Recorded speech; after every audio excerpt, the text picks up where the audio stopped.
Welcome to the 6th Wandsworth Coronavirus Business Forum. We are recording this session and we will put the recording out after the event. And if you can help us to just spread that around, that'd be most appreciated.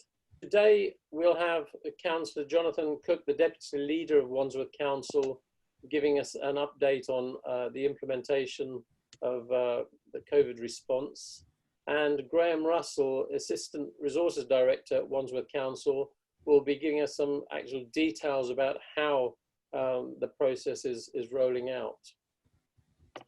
Our other expert speakers today are Martin Pocock from Business Insolvency Services. If you know the answers to certain questions, it allows you to prolong your business for longer, and Martin's going to come at it from that angle.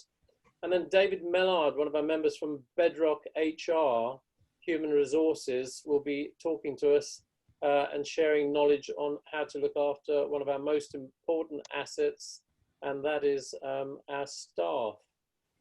So Councillor Cook's had a little bit of difficulty logging in, so we'll come back to Jonathan in just a moment, and perhaps we can move forward to Graham to give us an update on what's happening. Graham, over to you. Thank you. Good morning, everybody. So just a quick update on the business support grants and the retail, hospitality and leisure grants. We've now paid out 2,949 of them with a total value of 46.6 million. That's 80% of the money that the government gave us to make those grants, which is still a pretty good performance, I think, in terms of London averages and so on. I'd say we're still encouraging people to get in touch with us if they think they are eligible for one of the grants, and if any of the businesses here today know anybody who hasn't applied, then please point them in our direction, because we do want to get this money out as quickly as possible to eligible businesses. The big news, I guess, this week would be the government's announcement of an extension to the grant scheme. It's announced a discretionary scheme whereby local authorities can try and get money out to some of the businesses that have fallen through the cracks of the existing support. So what I'm just going to do is read out the guidance as we have it so far, just to give a flavour for what the government is aiming at doing. So the additional fund is aimed at small businesses with ongoing fixed property related costs. We are asking local authorities to prioritise businesses in shared spaces, regular market traders, small charity properties that would meet the criteria for small business rate relief, and bed and breakfasts that pay council tax rather than business rates. It then goes on to say that local authorities may choose to make payments to other businesses based on local economic need, and the allocation of the funding will be at the discretion of local authorities. So that's, in one sense, good news. In another sense, is incredibly difficult from the local authorities' point of view to decide which businesses to prioritise. So we haven't got final guidance from the government on this yet. They have a habit of issuing press releases and saying these things and then not issuing the finalised guidance until some time afterwards. What they've said is they expect the value of the fund to be 5% of the money that we were given for the main grant scheme, which in Wandsworth's case would be about £2.9 million. And you can quickly see that if we were giving out grants of £10,000, that's 290 grants. So we have a particular issue because the Business Rates Department has no need to hold any information on businesses which aren't rated. We have no idea how many of these businesses are out there. So judging the demand is going to be incredibly difficult. As I said, the final guidance hasn't come out, and if you recall, when the guidance was coming out for the previous scheme, that changed 4 or 5 times before it was finalised. So we are expecting further changes. We understand that the government is looking at the amount of money that it allocated in total to the original grant scheme, because it thinks it may have allocated too much, which in turn means that the 5% might not be 2.9 million, it might be less than that. So what I'd say is it's positive for some businesses, but there's a long way to go before we can be in any way certain as to how many are going to benefit and what the administrative process is, the application process and so on is going to be around that. So whilst I understand there'll be a lot of people who want answers, I have to say, if you contact the council at the moment, we won't be able to give you any answers because we don't know those answers ourselves. So I would ask you, as far as possible, to be patient with us, and we will get the information out to you as quickly as we can. That's it from me. Thank you very much, Graham. I guess we're all waiting. There are so many businesses that have emailed us and just asked, you know, can someone help us? And it just seems that the government have listened a little bit, although that amount of money per borough is not going to be a lot. What I guess we're hoping for is that councils will have a huge discretionary role in this, and will be able to help businesses that really need it. Okay, so let's move on then with the agenda, and let me introduce you to Martin Pocock from Business Insolvency Services. I've known Martin for quite a while now, and he's been very helpful to a lot of our members who are just making inquiries, really. So Martin, over to you. Can you hear me? Yes. Okay, fine. Okay, right. What I'm going to just talk about is just the general insolvency process and how it's going to affect you moving forward. Basically, just give you some background. I'm a chartered accountant. I basically specialise in working with directors and business owners in financial difficulty. A lot of people I put through an insolvency process, but the idea of today's talk is to try and see if we can avoid you having to do the insolvency process. Just to give you background on the insolvency process, is there are two basically for individuals. It's called bankruptcy, and I'm just going to get concentrated on companies, which is liquidations. Okay, so what I'm going to do now is to sort of go through the definition of insolvency. The definition, there's two definitions of insolvency. One is balance sheet, is i.e. your liabilities are greater than your assets. And number two, the principal reason why people go insolvent is they cannot pay their debts as and when they fall due. So basically that's called cash flow insolvency. So the key has got to be in this process, especially for a lot of businesses, your cash flow has literally fallen off the edge of a cliff. The government's closed your business down, you're in lockdown. So basically, what are you going to do? The key point is cash is king.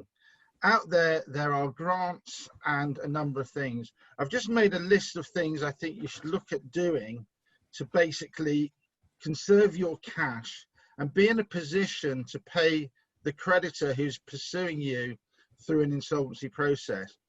It's the creditor who will, it's up to you to decide if you want to go into an insolvency process, unless somebody issues either a winding up petition against your company or a bankruptcy petition against you personally.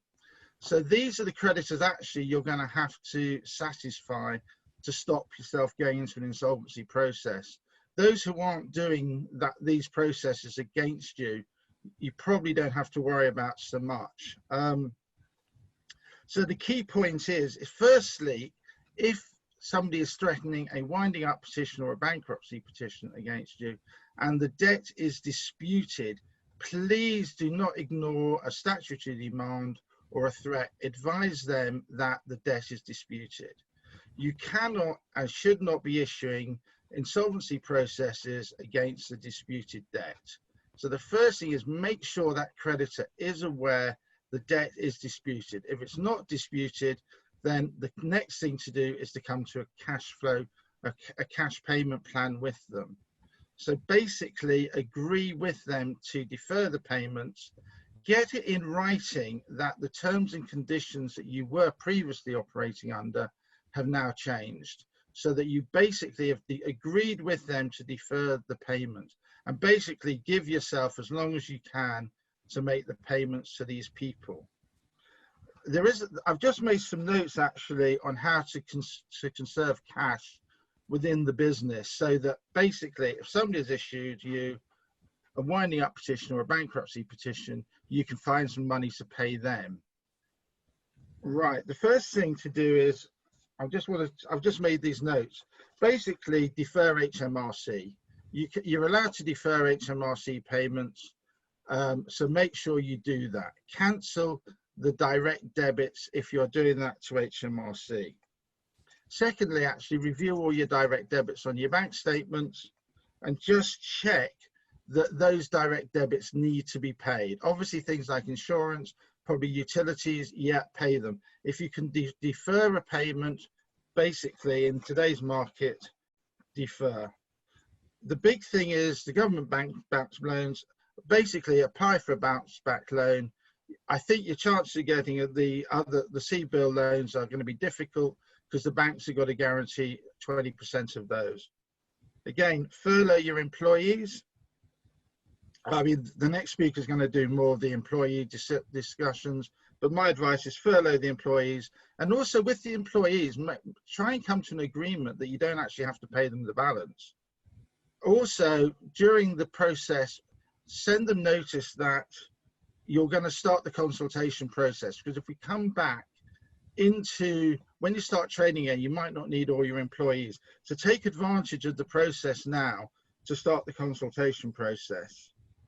Landlords, again, try and defer a payment with your landlord if you can.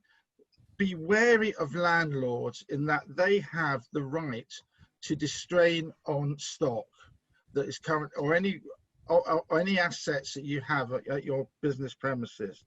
And also just be wary with landlords again that you may have personally guaranteed the lease, because that then actually, if you personally guaranteed the lease, the company can't pay it, they can look to you personally and, you know, look at the bankruptcy option against you. The other point is, whilst you're in this process, make sure you do go to your office and open the post. I know it sounds blindingly obvious, but if you get a claim, if somebody's issued a claim form against you, check the claim form. If you've got a defence, put an acknowledgement of service in and put your defence in. That is going to delay them getting judgment against you.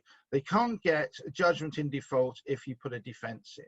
Again, that stops them being able to issue a winding up petition or a bankruptcy petition against you because you have a judgment debt. If you've got a judgment debt, it's very hard to defend a bankruptcy petition or winding up petition.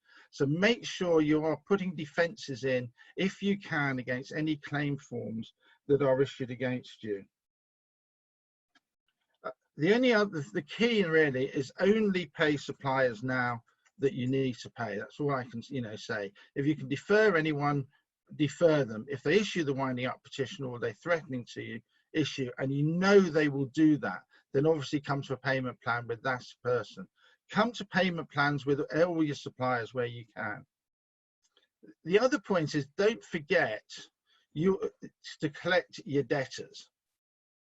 I know it sounds obvious, but don't forget that people who owe you money, you want to collect in whilst you can. Get a debt collecting agency. There's some I know Wandsworth use, I work with others, but collect your debtors. Make sure you're the one who's hounding people, actually doing the opposite to get the money in from them. Because again, if you get money in from people, then you can pay other people. But make sure you do collect your debtors. And basically, again, on the same time, significance is, watch out that you're not obviously giving credit to people and sending goods out to them who cannot pay you. So the other thing to look at is, if you've got excess stock, ask the supplier to take the stock back.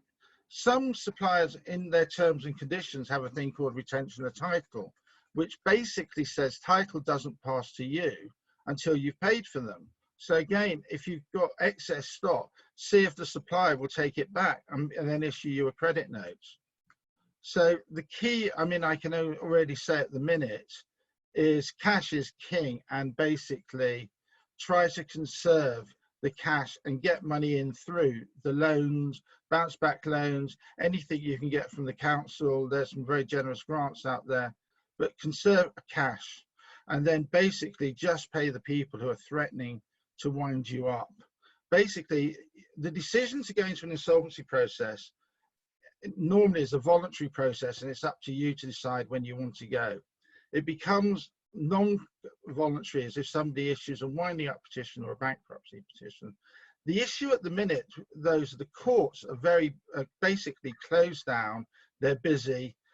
People are not going to be able to wind you up or put you into either bankruptcy or liquidation in a short period of time. And I think if people are doing that, if you get a winding up petition or a bankruptcy petition, I suggest you contact me and I will help you deal with that creditor, and we'll try and work out a way forward with the creditor so they'll withdraw the petition or the bankruptcy. That's the key points I really want to sort of to mention at the minute. The other option is if somebody does issue you and you do need to go through an insolvency process. The first thing, if your business is viable, we can look at doing a thing called a company voluntary arrangement. That's basically where your debts are frozen and you pay the surplus profits going forward via a supervisor to you, and they will then distribute money to your credit. Your debts are basically frozen. So that's like the second point. The key point is, if you can at the minute, avoid insolvency if you can, because basically you won't get the bounce back loans and the other loans if you go insolvent. It also means your debtors are harder to collect in for your creditors. So the main thing at the minute is try and avoid the insolvency process. Let's see what happens when lockdown comes out. There will be cases whereby the business has got too many liabilities that have arisen that we're going to have to basically look at liquidating and then basically doing the Phoenix process. But if we can avoid that, if we can look at basically deferment and cash flow plans with creditors, that's going to be the main way forward. I see at the minute. Right.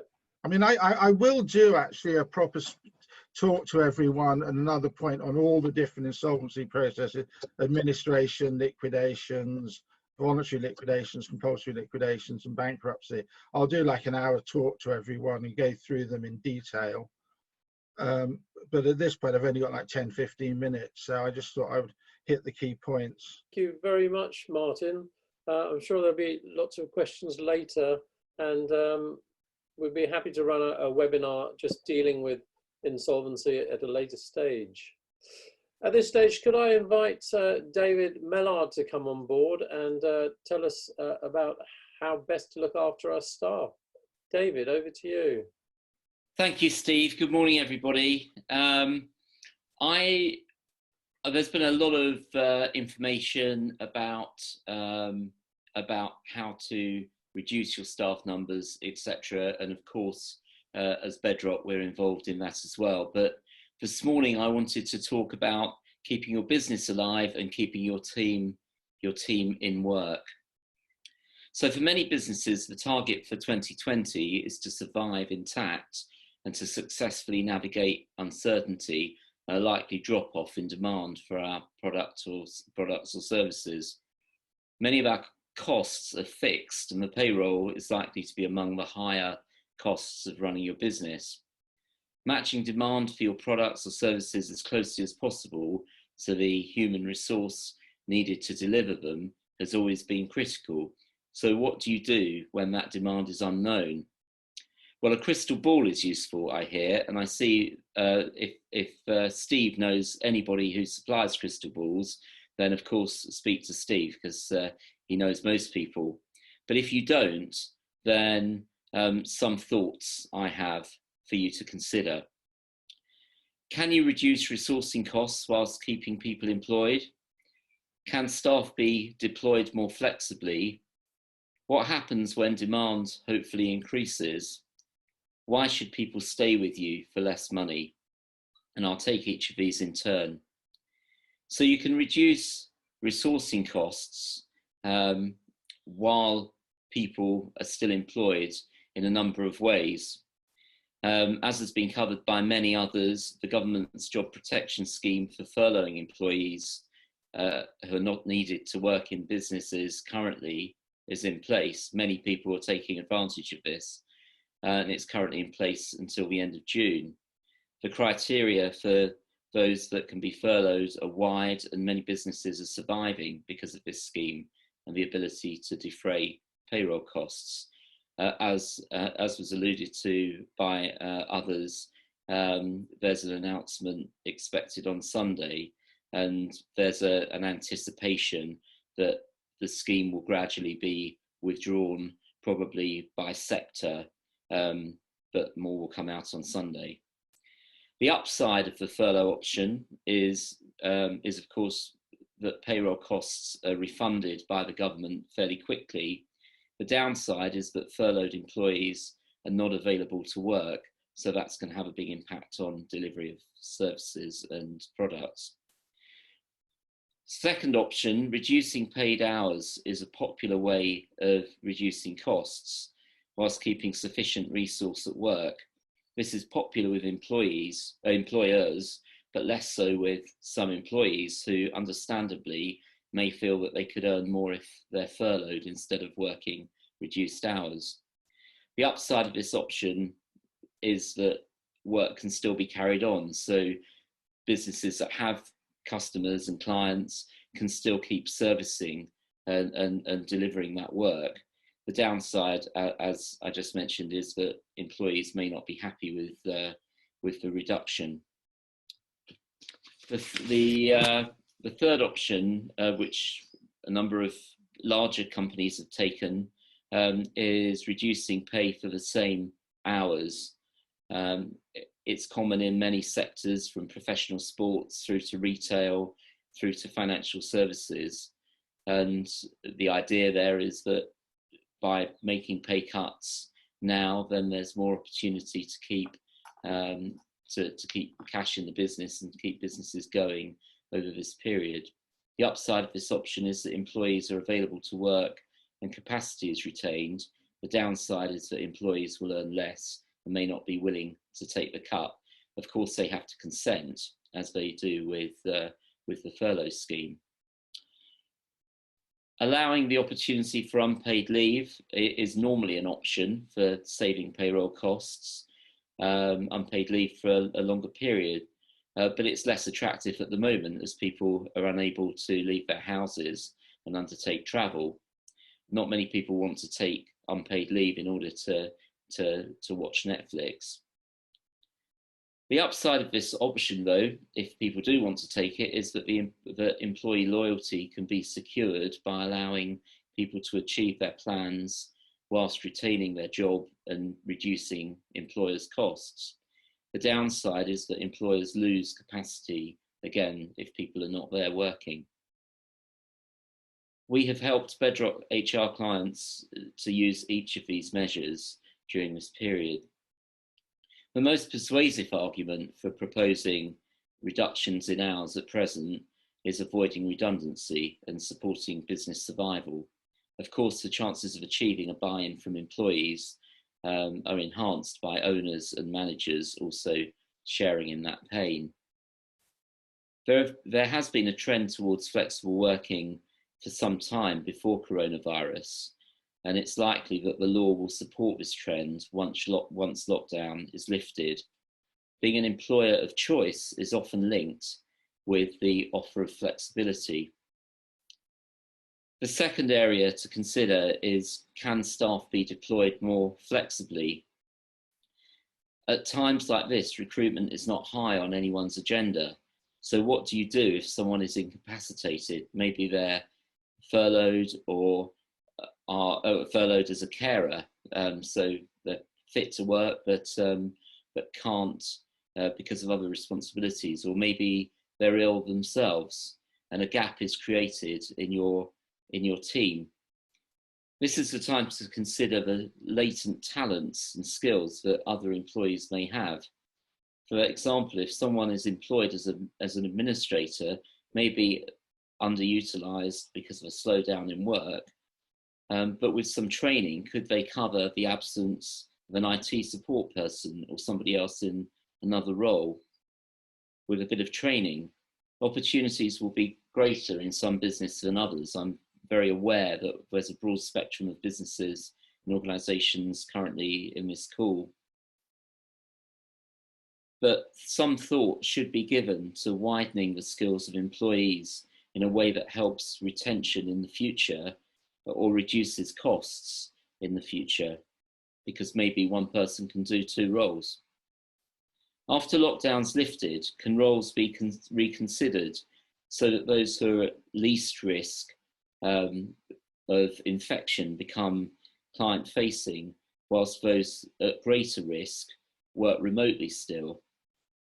All of this takes thought, explanation, and negotiation, but there may be an opportunity there to widen your skills base and add to incentives for people to stay with you when this is over. So what happens when demand hopefully increases? Well, for some businesses, redundancies are inevitable and cash may demand that savings are made right away. But for others, the ability to think ahead and just retain costs or reduce costs currently could prove to be a real advantage.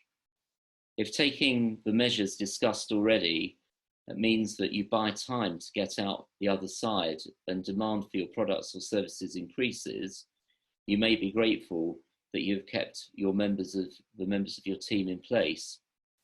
The cost of recruitment can be high, and the time taken to become proficient in a role in some businesses is significant. So avoiding losing people at this stage only to have to hire others later might be a good decision for you if affordable. Finding skills in the market when the upturn comes may be easy because there'll be a lot of people who have been made redundant. But in some sectors, finding high quality, experienced people might still be difficult because people who survive in their current role may feel that job security is a priority over new opportunities. So prizing people away from their current roles may be quite difficult later on. So holding on to your current talent is probably the best thing for you to do if you can. Of course, cynical people would say, why waste a good crisis? And so if there are people that you have been thinking, actually you might want to lose company with and move on, then this is an opportunity to think about ways around that as well. So why would people want to stay with you if you have to reduce their income? Well, so you may have decided that you can hold off on making redundancies by reducing payroll costs. And as stated above, job security is more prized in times of uncertainty, and so staying put for less money may be seen as the safest option for people, especially if jobs are harder to come by. If training or role development are an offer, people may consider this to be a price worth paying to stay, especially if it puts them in a better place when more opportunities return to the market later on. Introducing flexibility in many forms, from working hours and patterns to work location to supporting time for hobbies and interests, will all encourage people to stay with you as an employer. Communicating the reason for reductions in pay and being transparent about the finances of the business will help employees see that they're on the same team and that cuts are necessary. If necessary, be very clear about the pain that you're suffering as the employer as well. So these are just some thoughts. Bedrock have been going for 5 years, and we've seen many different stages of business development for our retained clients and people we've undertaken projects with. And so we would be delighted to have talks offline, and I look forward to answering any questions at the end of this. So thank you. Thank you very much, David. That's really, really useful. And I'm sure there will be lots of questions. I've seen a couple come up in the chat box, and we'll deal with those in the Q&A session. Now, I believe we have Councillor Jonathan Cook, the Deputy Leader of Wandsworth Council online with us. So Jonathan, can I hand back to you? Yeah, thank you, Steve. Apologies for being a little late joining the meeting. I was just going to give a very quick overview. I'll just take a moment to do that. And I think Mr. Diamond and Mr. Russell have probably updated on some of the more specific things. And the council's effort generally continues to be focused around the hub. That's worked extremely well. We've got in the last week, we've approved grants to the voluntary organisation, and we've put in place a £2 million hardship fund for low-income families in the borough. And obviously, as I think I said last week, our focus in a sort of general sense is the most vulnerable in the borough. So with that in mind, a lot of effort's gone into getting people who've been sleeping rough into secure accommodation. That's gone very well, and there's now single figures, really tiny handful of people still sleeping outdoors. So we're very much hoping that some good will come of that, in the sense that we've been able to break that cycle, and there's been central government funding to enable us to support people into permanent accommodation. So I think that there's still a huge effort. It's dominating absolutely everything the council does. On the business front, I wrote to the Chancellor last week, and pleased to say there does seem to have been some movement, and I think Mr. Diamond and Mr. Russell have updated on the top-up grant fund. We've also had some good news in that the support for bids of business improvement districts. We've got 4 of those in the borough, so that's good news. That they're going to be absolutely critical to the recovery. And of course, central government bounce back loans were announced and opened on Monday, and they are specifically targeted at smaller businesses, and that's a point we've been making. I've got a letter in draft today, should go today, to Lanop Accountants, the Secretary of State for Business, with a number of other points we're keen to make that we've been picking up in meetings like this and other local business dialogue. Among them, the point about insurance, and I was encouraged to see that the FCA on Friday have put out a pretty firm statement saying they'll be seeking a declaratory statement from the courts, sort of guiding the insurance business, the insurance industry, that they should be really much more helpful to those who've taken out policies. So that's welcome as well. But we'll be keeping up the pressure. So huge amount of work ongoing. Our thinking is now shifting a bit more to recovery. We'll know on Sunday what form easing from lockdown might take, and so we're very keen that we do everything we can to support, understand the challenges facing local business and support them, and what does social distancing look like in, for example, a restaurant or hospitality sector setting in particular. That's going to be a real challenge. So we'll be doing everything we can to understand that and support local businesses. So I think I'll maybe leave it there, if I may, Stevie. Thanks again for the opportunity, and very happy to take any questions. Sorry I missed the beginning of the meeting. Thanks. Thank you very much, Jonathan. Glad you could make it. Yeah, I'm sure there'll be lots of questions coming out soon, because it does seem we're getting into that recovery phase, and the government are talking about reviewing the furloughing process as well. So yeah, there's a lot happening in the next week, and as you can imagine, businesses will need a lot of support. So we'll come back to the Q&A in just a second. For now, I was going to ask Zaib. Zaib has been really helpful throughout this whole process in helping members and businesses to understand what's available, is putting together a survey. So Zaib, I've unmuted you. Would you like to just tell us about what you're trying to do with this survey? Hi, Steve. Thank you.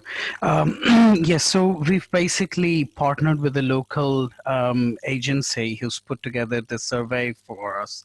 It's basically asking you 21 questions. I believe the answers are yes, no, and I don't know.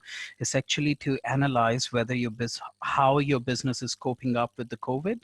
For example, are you going to be once the business is back to normal, learning from the experiences working remotely, how you've responded to the IT demands, about the furlough scheme, the other schemes and grants offered by the government, were they useful? For example, there is also a question about role of your accountant or the business support you received.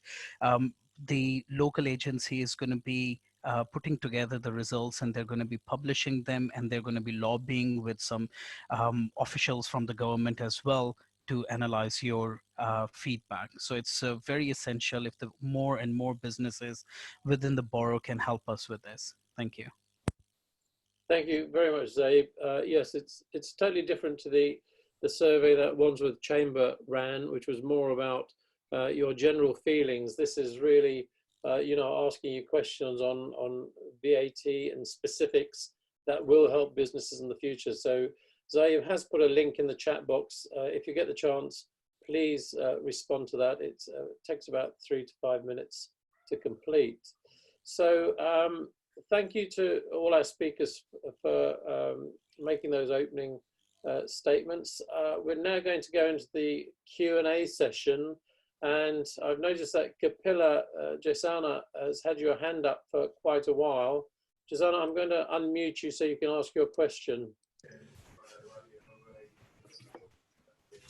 Well, that would be good, but he's left the room. So Clive Lathy, Clive, are you online?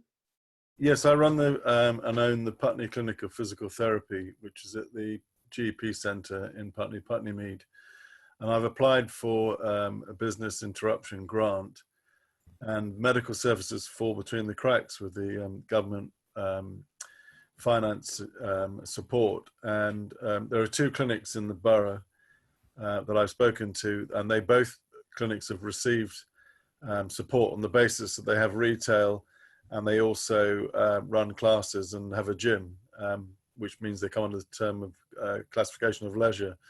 And we have exactly the same, and I've made an application, and I haven't heard anything for the last 3 weeks. I just wondered, what the situation was.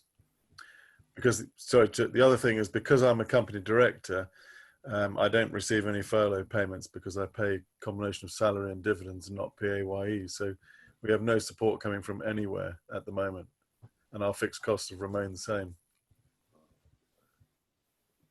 Okay, thank you very much, Clive. Graham, is there any comments you can make on that? Yeah, I've just emailed the team about this particular case. I think the initial difficulties probably stem from the fact that it's listed as a surgery on the business rates list. So what I would suggest is if you can let me have your email address, I'll get someone to contact you this afternoon and talk you through what you need to do. Thank you. Thanks very much. So if you put your email address on the chat line. Yeah. Yeah, thank you. Okay. Lovely. Harvey, you had a question on employment. I don't know if it's been answered, but I'm just going to unmute you so you can ask it again. My question was really just about the holiday entitlement. Do we just extend it to rather than just to the end of the year, but maybe across 18 months or 2 years? What's the sort of feeling on that? Shall I take that one? Yeah. Sure. I think that, well, the government have been clear that you can carry over holiday for the next 2 years, or 2 holiday years, which I'm taking to be, for most people, the same as chronological years. There are various schools of thoughts on this in terms of whether it's a good thing to do. Some people are asking their staff to take holiday during the lockdown period. If they're furloughed, then obviously it means they go from 80% to 100% of pay, but it means it gets rid of some of the holiday. I don't think that's very popular with many employees, because what are you going to do with it?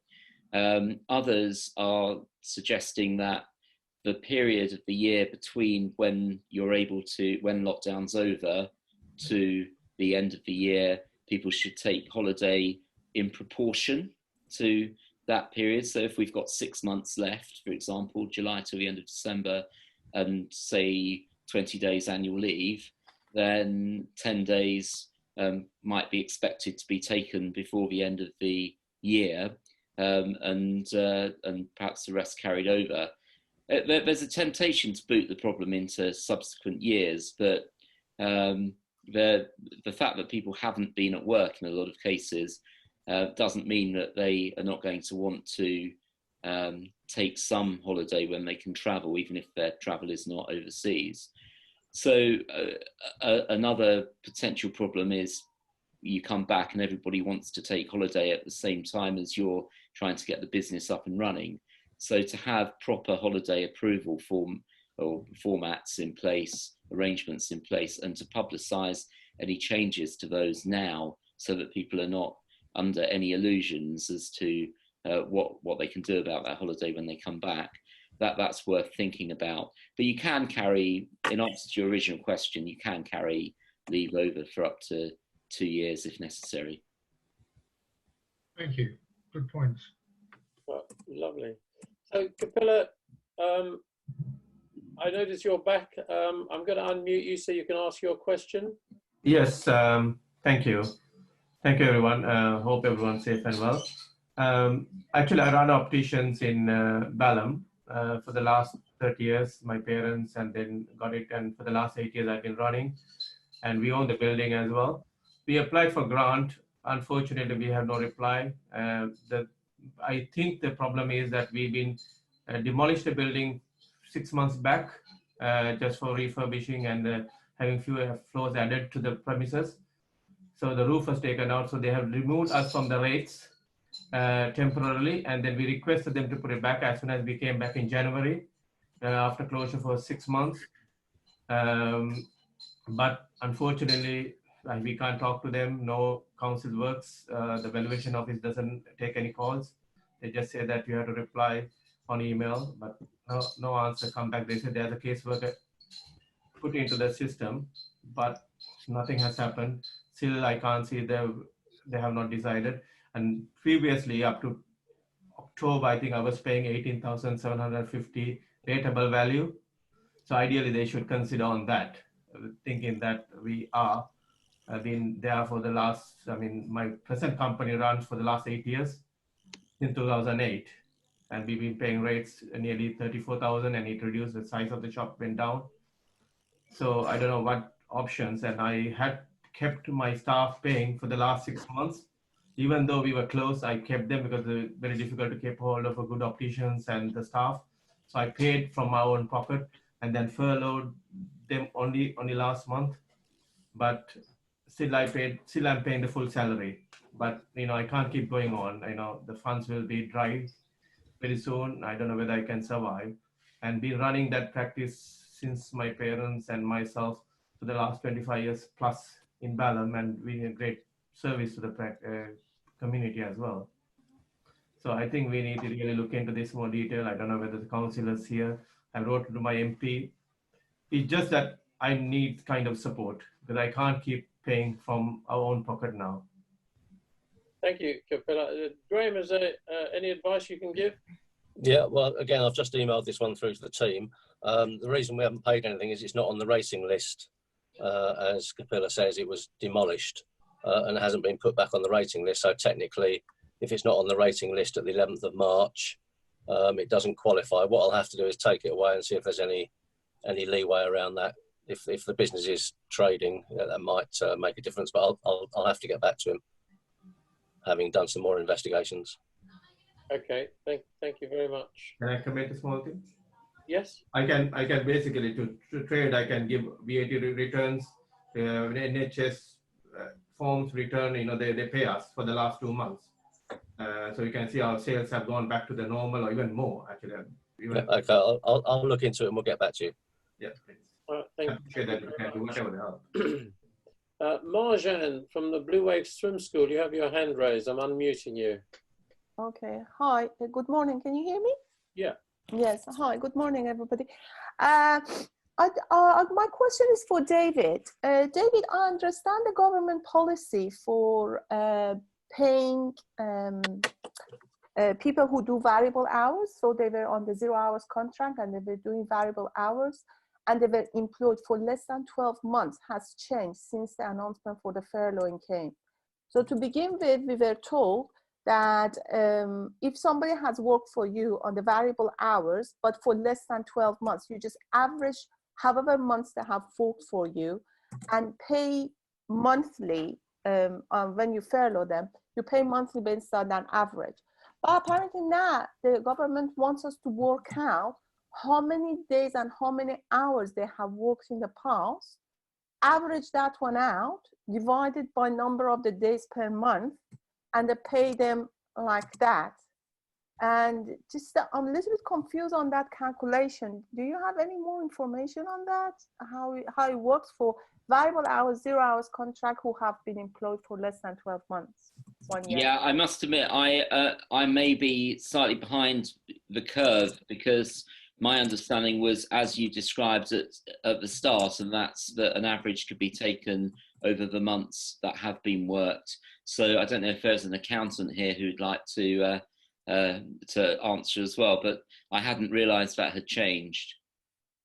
No, since the portal has become active to apply to get the money for March and April, yeah, I noticed that things have changed, and I've been advised things have changed. And when I submitted the contract agreement with my staff who were furloughed, it was based on what government said. And now I have to change it. But the calculation just confuses me about how things, and I might have kept a record of how many hours they done per month, but how many days they worked and how many hours they did per month. But that's something that I have to really do lots of digging. Okay. Well, if anyone else is able to answer that, that's great. But if not, then please contact me offline. I've put my details up and I'll very happily follow it up for you. Can I ask a second question, please? Sure. The second question is about period that they are furloughed and the implication for the holidays. Would they accumulate for the 0 hours contract people, which is normally about 12.07% of the work that they accumulate holidays? Would they be accumulating exactly the same holidays during the furloughing period?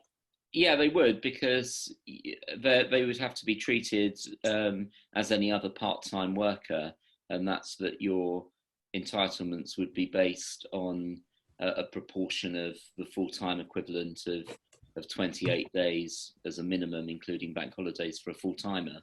So the answer is yes, the same proportion would apply. So we have to pay that money out of our own pocket when we resume normality? Well, yes, it would be the same as annual leave being paid to other furloughed workers who were on sort of regular hours contracts. Okay, thank you very much. Lovely, thank you, Marjan. I have a question here from John Baines. John, would you like to pose your question to the panel? Yes, sorry, I'll just start with the video. I'm based in serviced offices, and I applied to Wandsworth Council for the business rates grant and was told that as it was through service offices, I should apply via the service offices, which is Cllr. So I contacted Cllr. They in turn put me in contact with their company solicitors called Cllr International, and I've heard nothing since. I've chased Cllr and I've chased Cllr. This was a couple of weeks ago. I still haven't heard anything.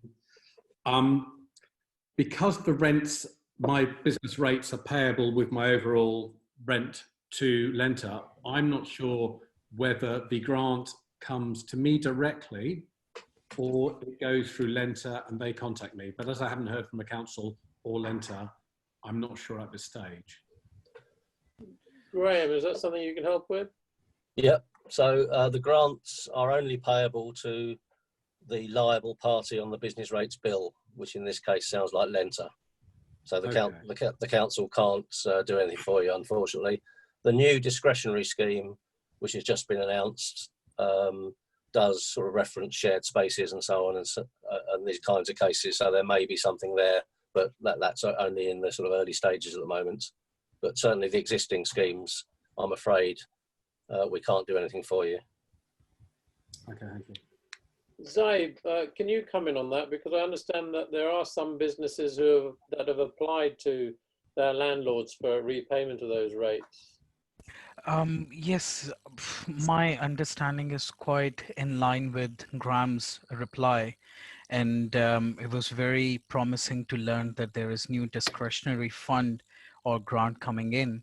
I mean, to be honest, I have a similar question to Graham. Like, if we have these businesses who are working in the service offices and say, for example, they're renting spaces with Regis or access storage, how does the business rates work? These big landlords, they pay one-off rateable value, which of course would be more than 15,000 or 51,000, or they pay on the basis of individual small offices, which are of course rented out to small businesses.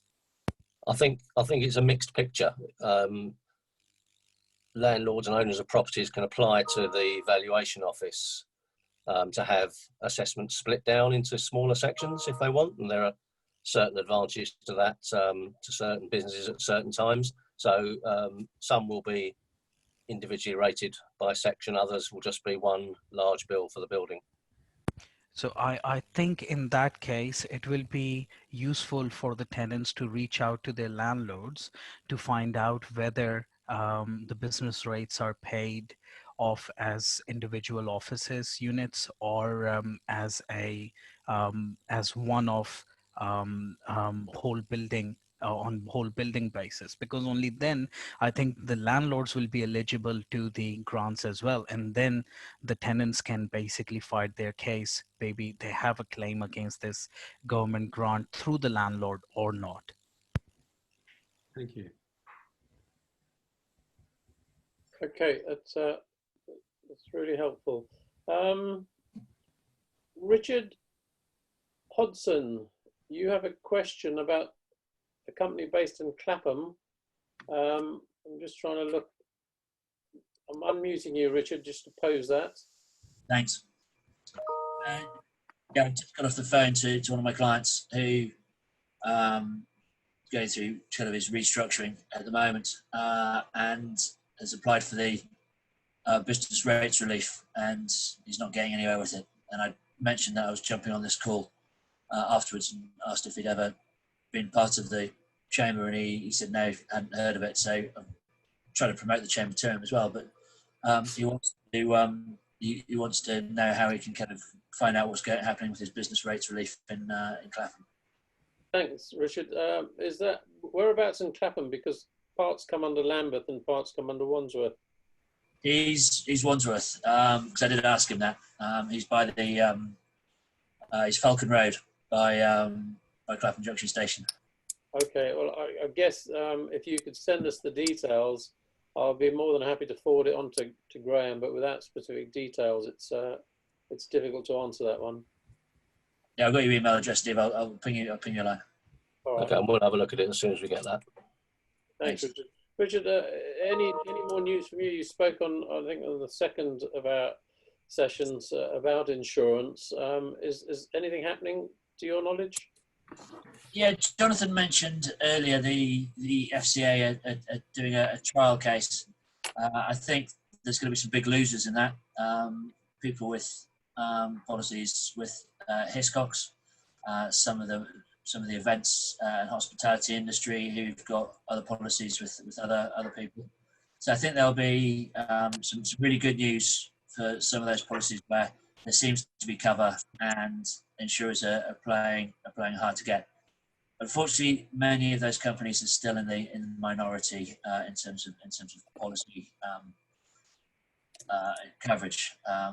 It's not great news for those people who do think they have cover. That should be good. One point to make, which we've been helping our clients with recently, is check your policy wording again. See if there is any cover for claim preparation costs under the wording, and see if you can then use that as a bargaining chip to approach the insurers and say, well, actually, I'd like to incur costs with an accountant to help me figure this out. it may help manage your expectations, but it may also help push the insurers in the right direction as well. So look for under the business interruption wording, look for claim preparation costs.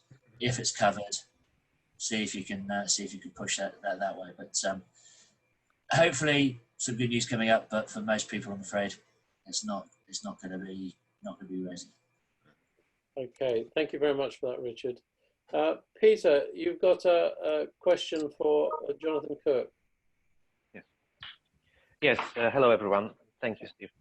Just a quick question for Jonathan. Last week we were talking about the possible actions which can be made by council to educate local community to buy local, to support the local businesses, and also to try to educate our customers what can happen if they will pursue claims against the existing businesses.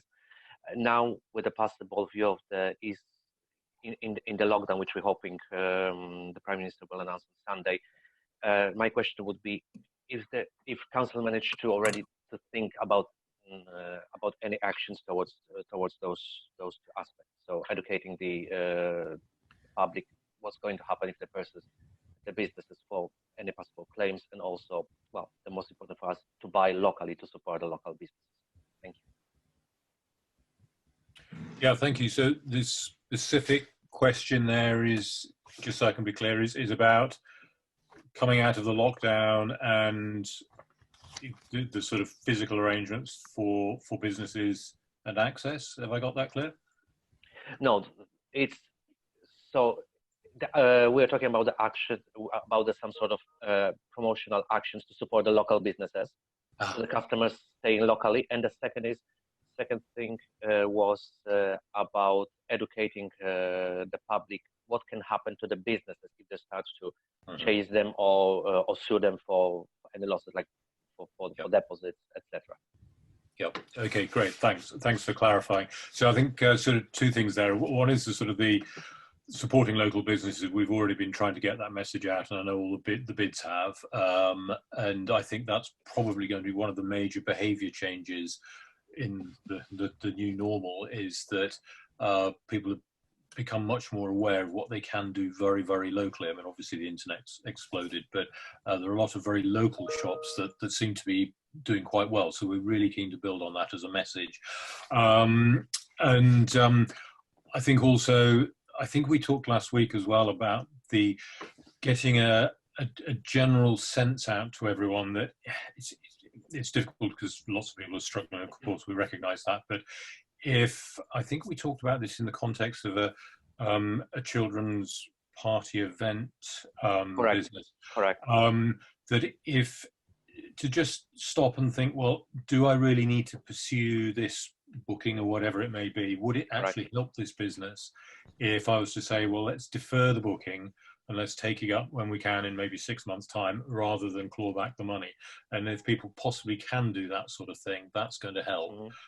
So yeah, I mean, any way we can, we will continue to push that message out. But obviously, it's a bit of a difficult balancing act, because sometimes the people who've made those bookings may themselves be in need of the money that they've paid out. But I absolutely understand. We will continue. I think this what the new situation looks like as we come out of lockdown. Well, hopefully we'll be pretty fully there by the end of the summer. We'll know a lot more on Sunday. Hopefully we'll have a sense of much more local connections with business. It's something I'm really hoping we'll have. People will be much more aware of local businesses. So we'll be working on that. Yeah.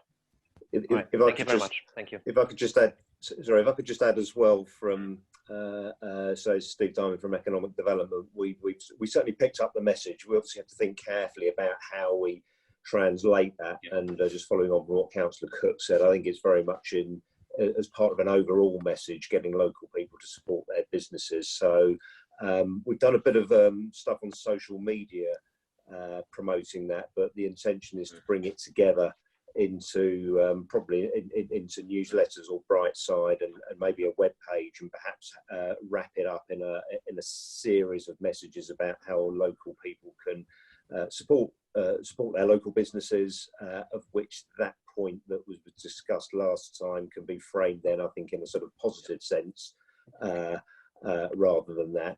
Just to add to it as well, I have asked colleagues, we do have a link with citizens advice, not on the consumer advice side, but on the welfare advice. So we have sort of passed the message on about how they, perhaps how they put that message over when they're offering people consumer advice as well. So a bit of underlying behind the scenes messaging going on, but we will be looking to get a bigger message going out in due course. Again, that's obviously to residents rather than businesses, but you're part of that too. Thank you very much. Thank you very much. Thank you very much for that. Yeah, there's a lot happening. The government have announced, on Sunday they'll be talking about the recovery process and talking about screens for businesses and a lot more. We'll be keeping you posted with that on our website. And Harvey's also asked questions along similar lines. I think this is something that's going to be happening imminently. From the Chamber's point of view, Panos said, can we support everyone on the Chamber website, the trusted Chamber members? And I can tell you that very shortly, the Chamber, in partnership with a lot of other chambers, will be announcing an Open for Business program, which will allow businesses the opportunity at very low cost to get a huge digital marketing advantage. So more about that shortly. Can I now go on to Nicola Ackroyd? Nicola, I'm going to unmute you so you can ask your question. Thank you. Good day. Hello, everybody. My question is that we have two premises on the Garrett Lane business estate. We are an events company. We appear to have fallen through the cracks, like I keep hearing lots of people are saying the same thing, because our premises is not a premise that people come to shop in, but we are 100% linked to the leisure and the retail, hospitality industry. And the Chancellor answered a question in the House, which was about, we're exactly the same thing as suppliers to the events industry. My question is, who in the council should we be appealing to? Because we talk about this discretionary grant situation. Who has the power here? Is it the councillors, or is it faceless individuals in the finance department? Because so far every conversation I've had with the business rates team has been so effectively like a call center response, which is put your claim in writing and we'll get back to you. Well, we haven't had anyone get back to us. They've said we got a standard email saying allow 28 days. We have a £40,000 rates bill to pay. We have, it's just, we're really panicking now because we don't know who we can appeal to. Any advice, please? I can take that, Steve. Yep. Thank you. So, hi, it's Graham Russell here. So, we don't have a huge amount of discretion in looking at these cases. The guidance from the government actually says that discretion is that whether or not we think a business is broadly similar to what's listed in the guidance from government, and what's listed in the guidance from government is basically the public going onto premises. So I have to say, I don't think our discretion would be able to include businesses such as yourselves. But other councils around the country are giving the rates relief to hire companies. They are. We've got, I've sent in our documents, I've sent the links to Rishi Sunak's speech directly saying, in answer to an MP's question, that the firm that he was talking about would be supported. Is there an appeal system? Can we get our council to support? That's what do you do if you just get banged straight back at the first thing? Right, so there's not a formal appeal system, but I'd be happy to review the evidence you say you've got, and I can take it up with colleagues and other local authorities and see what's going on, certainly around London. We feel that the purpose of this relief is to help businesses. It's not to help premises as such. It's like the idea of a mobile phone. You don't call somebody in a place, you call them to speak to them. And the purpose of the whole grant is to support businesses, not to save their buildings or to whatever. Does that not make sense? It does, but what you have to understand is that we're implementing a scheme that was designed by the government, and they've chosen to link it to business rates, which links it to premises. So whilst what you're saying makes absolute sense, that's not what the scheme design says, unfortunately. So we can only really go with what they've given us. Jonathan, you wanted to come in. Yeah, thank you, Steve. Could I just say, I mean, this is exactly this sort of situation which we had in mind when I wrote to the Chancellor last week. I don't know if Nicola's had a chance to look at the letter, but in fact, the second paragraph was, you know, we very much had Garrett Business Park in mind and a number of the businesses there when we wrote that paragraph. You know, sorry if you feel the communications could have been better. I mean, you know, we've been as responsive as we possibly can be. In terms of the people involved, I'm responsible for the Economic Development Office and you know, all the sort of things that we talk about on these meetings. Mr. Russell is obviously the officer in charge of the team that's doing the business rate stuff, and Mr. Diamond runs the Economic Development Office. So yeah, these calls, you know, being here is, you know, so we can have this contact is why we do it. So yeah, I'm sorry if that's been a bit frustrating. We share the frustration in that the central government does set the terms, so obviously we can't break outside of that, but we will look into this, as Mr. Russell says, and see if there is any room for manoeuvre there. And yeah, so yeah, we will do that.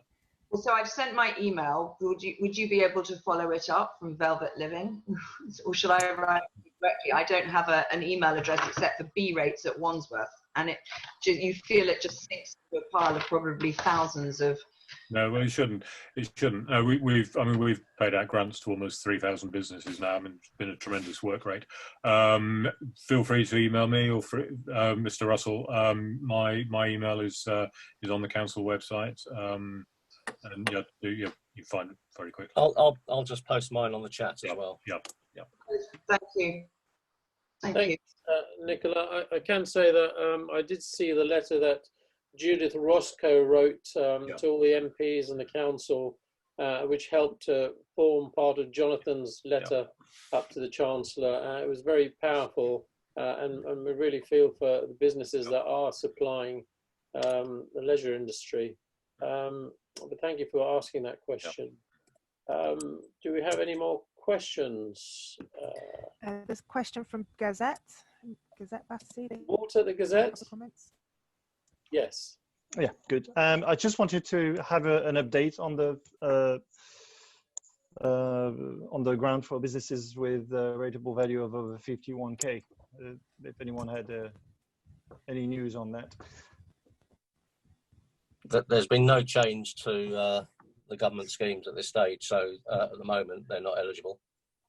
And what you mentioned earlier about the possibility for the council to on a case-by-case basis allow grants, if I understood correctly, would that I know you don't have much information as of now, but would that well, in principle it's possible, but I think if in designing a scheme the council would have to set out certain criteria, and it would be very difficult, I think, to specify those criteria such that vast numbers of businesses weren't going to be eligible, and we wouldn't have the money to pay that out under those circumstances, unfortunately.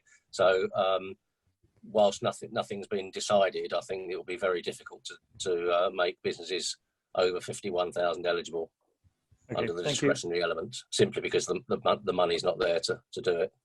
Okay. So I'm sorry about that. That's okay. Thank you. Thanks, Steve. Could I add something there, Steve? Yes. That's really the essence of the third point of our letter to the Chancellor, and it's consistent with the Raising the Bar campaign, recognising that values in London are so much higher, and so that one-size-fits-all approach to the entire country, yeah, we feel isn't appropriate. So we have made the point, but no news yet. Okay, thank you, Councillor. So Graham, Martin put forward, you know, has the Gazette asked for a rates review just to see if it can come under that threshold? Yeah, you can't get your rates reviewed and have it backdated retrospectively to apply it to this grant scheme. it's as it was on the 11th of March, I'm afraid. So that won't work. Okay, that's good to know. Okay, lovely. Are there any more questions? Steve, can I make a comment? Please do. It's a common misconception that bounce back loans you can only apply through your own banks. I am going to be putting out a link in the chat box as well. Please, if you bank with a specific with the bank who is accredited to provide bounce back loans, yes, go apply through them. But if you're banking with a bank that is not offering bounce back loan or is not part of the panel, please go to the other banks who are accredited and apply for the loan. It just means your application will be delayed.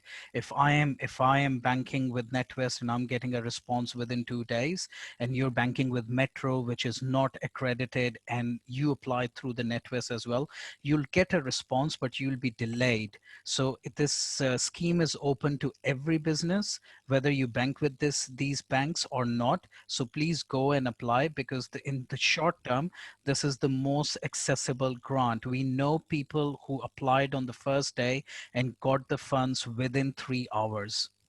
Thank you. Zaib, we've just had a question from Nur. Does the business have to be profitable in the last 3 years to apply for the bounce back loan? Well, this is, we're seeing mixed advice on it. I will be very interested in there is no harm in applying. It's not having a soft, it's not having any sort of impact on your credit ratings. You should go and apply. The form is very quick, very easy to submit. It does say that your business was viable or was viable as of 31st December 2019, and it has been affected by coronavirus. So I assume, I am assuming that yes, you should, but it has always been linked with the turnover. They haven't mentioned profit. They just mention that your business was viable. So it's a bit confusing, because when you say viable, feasible, it seems that the business should be profitable, but at the same time, they have not mentioned this in the guideline. So I would say take your chance and apply for it. All right, lovely. Thank you very much. Richard Hodson, you just made a point. About Mishcons? Yes, about Mishcons. Yes, I think a lot of people had emailed me to say, Hiscox there's group action against Hiscox policyholders, but there's a second group action, again, also headed up by Mishcon Derrea, for the hospitality industry.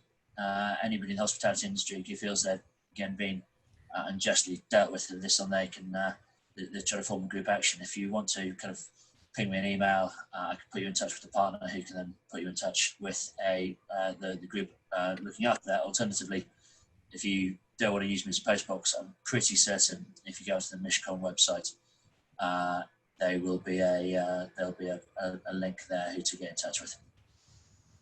Okay, lovely. Thank you very much. Anthony Lydecker, I have a question from you. Right, the question I had, Steve, affects the bed and breakfast and small hotel business, where we were quite, I did you a separate note about the effects of it in my application form to come to this session today. And when on the 23rd of March, when the plans were outlined, in the very first outline for the thing proposed by the government to have basically the lock-up policy, it was quite arbitrary. There was just one line in the paragraph there that said bed and breakfast and small hotel businesses will have to close, and that wasn't up to debate or anything else like that. Incidentally, you probably know David Weston of the Bed and Breakfast Association. I think he's talked to some of your meetings. And the other thing that is made life very hard for us, which I did put in a note to you, is the danger of not being compliant or responsible for general hygiene subjects. I mean, I have quite a lot of experience from working for clients when I had the PR marketing business in catering and cooking and restaurants. And I was wondering if it was the EHOs that would come and look for that. Because what I'm basically looking for is for somebody to come around here. I'm talking from but where our bed and breakfast is based in our own house. And I want to try and procure a piece of paper that says that everything is immaculate from a hygiene point of view, for which we are going to be paying a fair amount to have everything washed down. And we are all hospitality businesses are very vulnerable now because they're under danger for, more than 2 people, say, going to stay there. And one of the things that people, accountants and anyone else in the hospitality business will know is that it is so important to, for general reasons, to have, a robust bed and breakfast business. That if we have B&Bs, which we do in our own house where we stay, we get an allowance for a bedroom in the home. It's in the home allowance at the end of the self-assessment form. And all you have to do is to cross one box, and the allowance is now 7,500 a year. It was 4,250. Somebody's nodding there. Obviously know what's going on, and that reflects the responsibility that we are taking on, as an independent business, which I run with my wife Tessa, who you know, of course. Thanks, Anthony. I'm not sure if there's anyone from the council that can talk about the EHO. I'm not sure that there is a certificate. But I think this will form part of the government's recovery plan, so right. It should be addressed then. Yeah. Well, it is a serious matter. I mean, obviously we have health and safety considerations of egress for people to get out of the house if there's a fire, general safety, gas reports, carbon monoxide meters, and things like that, so that those of us who work seriously at this, which Tessa and I have been doing now for 15 years, we always like to be sure that everything's hunky-dory, as would be objectively measured. And the other thing that I did mention in the note, which might affect, coincidentally, other businesses in the area, is the fact that Wimbledon has been cancelled this year, which is really very, very disappointing for us, because we've had cancellations of bookings where we've already taken, because we live a mile from the Wimbledon tennis. Yeah. And, Anthony, I'm going to stop you there. Okay. Now, was there a specific question that you wanted answering? The specific question is, if I went via a town hall route, Wandsworth, obviously, is there a department or someone there who would take the responsibility to come out and give us a certificate and say, well, it's everything's fine, that you've got in there, because this includes washing down walls. We've got hand wash around, as happens because we have okay, Anthony, I'm going to stop you there. We will try and find an answer for you. I think off the top of my head, I don't think there will be anything like that, because just the logistics of going around to every hotel, every bed and breakfast would just be too much. I know that one of our members, Beaver Pest Control, do the micropore deep cleaning, which will kill off any virus. But that's just one aspect of it. So let's take that one away and see where we can go. Kapila, I've noticed you've got your hand raised again. I'm going to unmute you to raise a point. As I mentioned earlier, we have a development, and it's actually done on my wife's name. Now, can we, as an individual, we develop the project? I'd like to ask to Mr. Chawla that whether I am eligible for a bounce back loan on that. We are VAT registered, but we don't have we have over 1 million we spend, and we pay 90,000 on business levy, no, not business, the construction levy. We find difficult on cash flow on the project to complete. Actually supposed to complete it this month, but we couldn't because of the stoppage and all that. So I just want to know whether I could apply for a bounce back loan on that project. Zaib. Yes, there's nothing stopping you from applying for it. Have you already applied for CBIL, Coronavirus Business Interruption Loan? No, we haven't. We haven't because the Metro Bank, I requested it, but unfortunately on the, I saw your colleague you were speaking to earlier that you can apply to a different bank. So I'll try that. I spoke to the manager on the, I mean, we have given them more than 1 million worth of business, but more so than you've applied through the other bank, or you haven't? I haven't actually, no. So you should go ahead and apply for bounce back loan. But it says the thing is that it says on the sort code, it starts with every bank has their sort code already entered on the system. So you can't change that. So I mean, I tried NatWest, it says always 20 on there. Sorry, Barclays, it says 20. So you can't change that. The Metro doesn't start with 20. Okay, let's I'll leave you my contact details. Let's have a chat about it after this. I'm sure there is a way to apply for it, because we've seen online forums where the general advice is that yes, you can apply. Thank you. No problem. Thank you very much. We had a question from Richard Hoke. Could Martin Pocock talk a little more about his work at the, what you mentioned at the end of your talk about Phoenix and something else? Could you elaborate, Martin?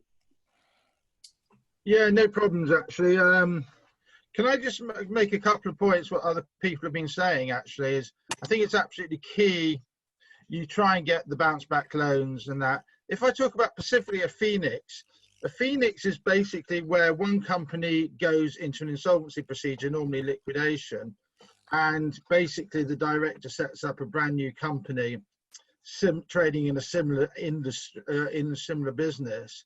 I mean, that is going to happen in some of the businesses, because the lockdown procedure is going to be so catastrophic. They're going to run up so many liabilities.